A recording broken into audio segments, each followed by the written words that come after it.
Waheshimiwa wakuu wa mikoa, nimewaalika hapa ili tuweze kuongea machache kwa niaba ya wenzenu wote.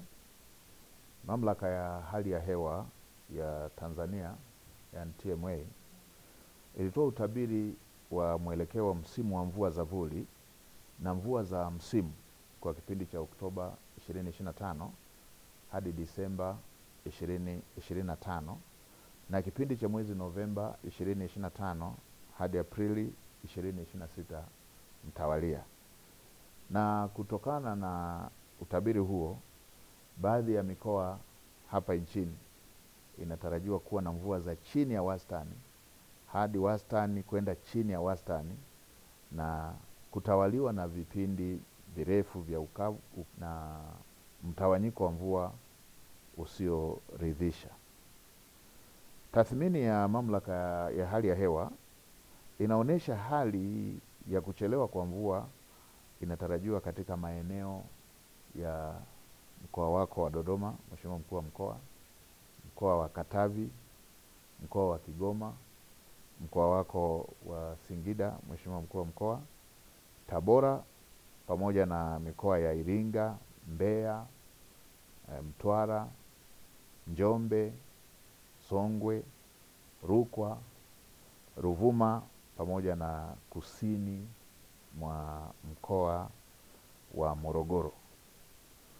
Na kutokana na taarifa hiyo, mamlaka ya hali ya hewa Tanzania nimeona ni vyema nitumie fursa hii kusisitiza masuala kadhaa muhimu kwa wananchi na mamlaka mbalimbali za serikali ili tuweze kujiandaa. Moja, Watanzania wote kujenga tabia ya kufuatilia kwa karibu taarifa za utabiri wa hali ya hewa pamoja na kuzingatia ushauri na maelekezo yanayotolewa.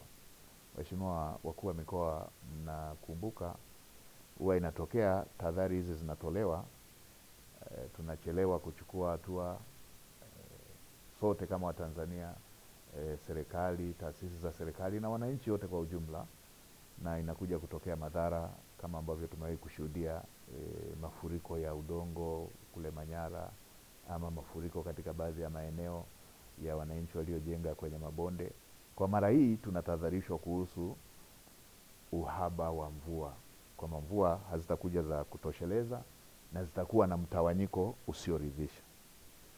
Ninawakumbusha wakulima kujiandaa kuwa tayari, kuandaa mashamba kwa wakati na kutumia pembejeo ikiwemo mbegu na mbolea zinazoendana na hali ya hewa tuliyotahadharishwa.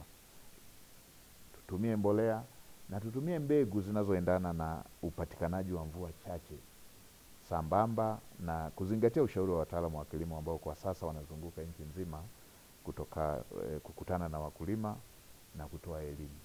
Pamoja na kuwa hakuna tishio la uhaba wa chakula, kwa sasa kama nchi tuna akiba ya ziada, tuna chakula cha kujitosheleza,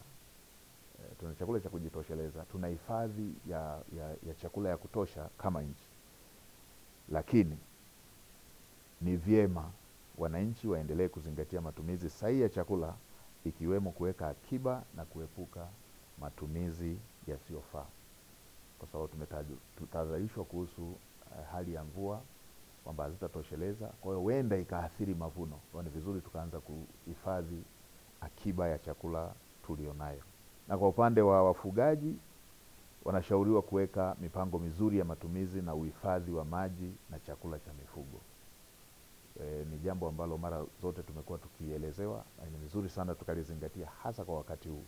Matumizi bora ya malisho, uhifadhi wa chakula pamoja na maji kwa ajili ya mifugo, ili yasijitokeze yale ambayo tumewahi kuyashuhudia ya upotevu mkubwa wa mifugo kutokana na uhaba wa chakula pamoja na maji.